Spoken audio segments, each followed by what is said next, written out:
That's another way that the tiny home, the mobile home thing is that people, they raised the mortgage rates, and then in turn the rental rates raised, which they were never affected, like the apartment complexes in these the property management, they should never have raised the rent. And if they felt like they needed to at the time, they never came down. And if anything, they kept rising. It's impossible for people to afford places to rent nowadays. And hotels are even worse. So it makes it harder to get out of that rut and to become independent.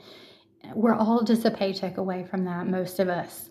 Unless you're part of the 1%, no one is not at risk for being susceptible to homelessness, which is why you should all care more about where the rich are putting their money in these 11-minute trips to space and not caring about the homeless. But even the homeless or the close to homeless are taking their power back and creating affordable ways for them to live their life and not have to be slaves and to actually enjoy the time that they have here. And that is a beautiful thing also. So not just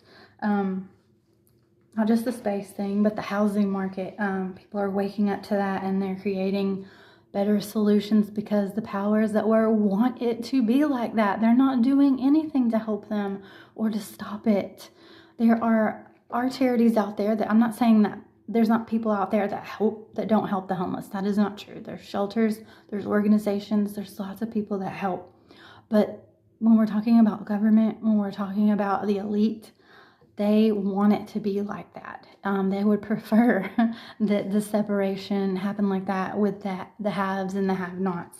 So they're not trying to help them, but those people are trying to help themselves, and they're